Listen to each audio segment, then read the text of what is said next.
Yeah, budget speech D-Day has arrived 2 p.m. this afternoon. We'll all be glued to our television sets listening to what Mr. Pravin Gordhan has to say.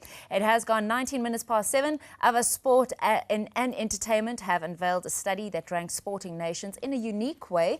The rankings take into account all current podium athletes in world championships or championship events in 53 sports and 153 disciplines, covering events such as the FIFA World Cup, the Olympics and other sporting codes. Garner very little media attention. So to explain how they do so, we are joined by the MD of Other Sports and Entertainment, Brad Jansen. You at home can be a part of the discussion. Give us a call, 011-537-9337 or 9338. We'd love to hear from you, in fact, and you can also leave your messages on our Facebook and our Twitter account as well. Brad, thanks so much for joining us. It sounds a little bit complicated. Perhaps you can demystify and simplify it for us. Good morning, Stacey. Thanks for having the show. It's not really that complex. Basically what we do is we look at all of the IOC sports that are recognized by the International Olympic Committee. We've included motorsport in it just because of the number of people and support that it garners. Yeah. And then tracked every single medal that every single country would have received in those specific sporting codes, whether in the build-up to the Olympics, through World Championship events. And we've been tracking that study since 2005 and then ranking the different countries dependent on how they've performed. And then we utilize basically the IOC model of gold, obviously giving you more value and more points, to silver and bronze. I mean, if you've been tracking it from 2005, how has South Africa fared? Are we improving? Are we dropping down the rankings? I saw recently, in fact, that we've dropped 8 places. Indeed, it's sadly so. Why is that? Was that Beijing and a solitary medal that we won there? What affected it? Well, look, I think there's a number of things that affected, and probably the best person to answer that question would be SASCOG or the actual NOCs. Yeah. What we have noticed, however, is that there has been a decline in terms of South Africa's performance. Like you mentioned, dropping 8 places. We were in 33 position last year. A lot of that has got to do with basically the number of medals that we've been able to achieve. You know, we did really well when we started back into international sport from 92. You know, the next Olympics won a heck of a lot of gold medals, and we've slowly seen the medal count declining. I know after Beijing, the SASCOG president came out to say we won 12 medals. That's kind of the mantra that we need to get to when we go off to the Olympics. And then recently, you know, in the last press conference mentioned we maybe only have 9 or 10 athletes that potentially can win medals. Yeah. So we need to be quite realistic in terms of where we are. And I think the big thing comes down to athlete development and to grassroots development and getting people through the system. I mean, we're just taking, in fact, there are some of the visuals of the sports rankings. How do we compete on the continent, though? How do we fare on the continent? We do pretty well on the continent. If we look at the 2 different ways in which we could sort of measure the continent's effectiveness, the one, if we look just straight at medals, Kenya and Ethiopia outshine us by far. The number of medals that they're winning, obviously all based on the athletics track and particularly sort of in the long distance space. South Africa do pretty well in multiple codes. Yeah. So, and that's a clear indication that we've got the infrastructure, we've got the programs, and we've got the number of different federations that are offering the multiple sporting codes. So we've won medals in 10 different sporting codes, whereas someone like Kenya, who are ranked in the top 20 if we look at just Olympic sporting codes, have only got 1 sport. So it does ring true that we do have wonderful development opportunities. We do have the infrastructure. We do have, you know, the financial means to build great sports stars. And the question just beckons, why not? Yeah, I suppose then some people would perhaps argue, is it a fair assessment of where we're really at? I mean, the Kenyans focusing then on athletics. For example, we do well at rugby. We do well in golf, for example. Are those sports taken into account? Is it only Olympic sports? Because you know that golf will be included in 2016. How do we work that system out? When we say Olympic sports, it's not the sports that are just participated at the Olympic Games, but it's those that are recognized by the IOC. So rugby, for example, would then classify, and albeit that, say for example, just rugby sevens be constituted as Olympic sport, we then would look at other rugby codes within it. So looking at the rugby 15 game, at the rugby league game, within golf, absolutely, and we do track 7 or 8 different codes or different events where we then obviously rank. So the majors, and that would play obviously big roles, the big European tours. On the golf side, we're ranked 3rd internationally, behind the US and the UK. And that is basically, you know, on the medal that Scholl won.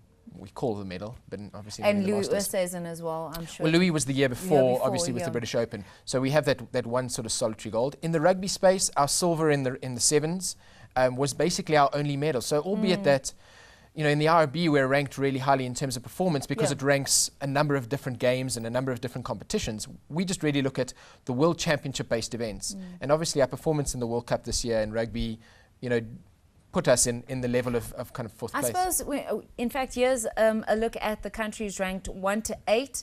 I'm not surprised by the list at all. In fact, USA, China, Russia, Germany, France, UK, Italy, and Australia. Many people would say they've got the facilities. Perhaps, in fact, not in all cases. They're larger than us, because if you look at the UK, but perhaps they have more people participating in all these different sporting codes, which we don't have. We don't exactly send people to the Winter Olympic Games, and we don't have people competing in a number of Olympic events, especially come London 2012 as well. Absolutely. Look, naturally, we're focused on summer sports. There's no question about that. But I think an interesting thing we should start to look at is comparing ourselves to other countries which we do compete in sporting codes. For example, a country like Australia, where we've got very similar climates. Yes. We have very similar sporting codes that we operate in. And the scary stat for me is when you look at South Africa and their performance per capita, 1 in 7 million South Africans won a title in 2011.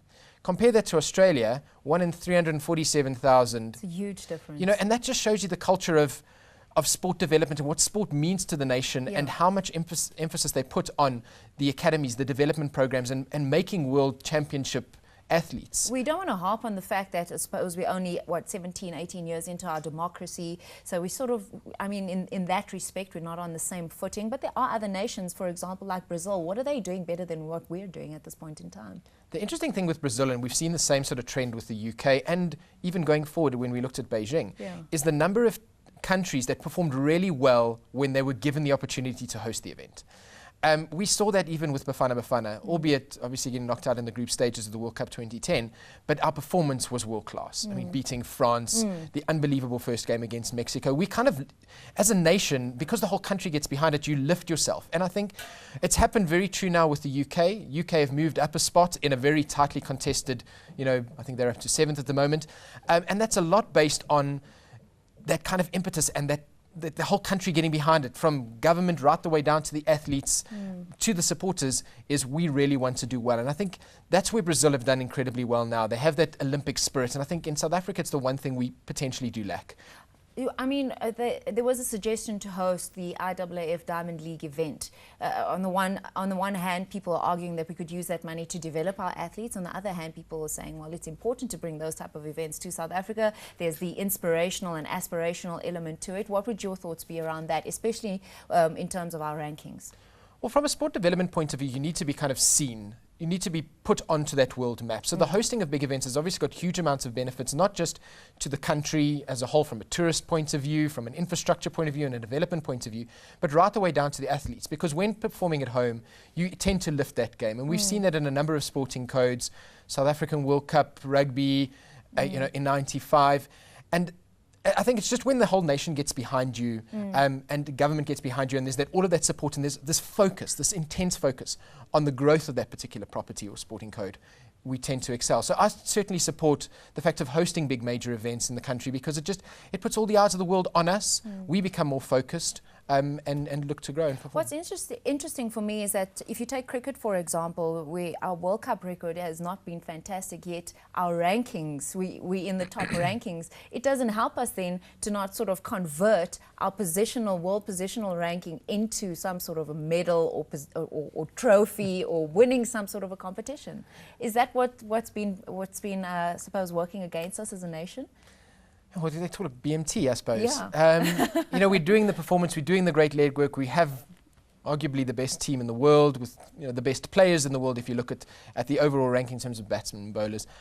But then it all comes down to that one moment, that 1 second that separates the great from the good. Yeah. And we'd have to. I'm hoping now with obviously with Kirsten at the helm, with AB de Villiers taking charge of the team and the crew.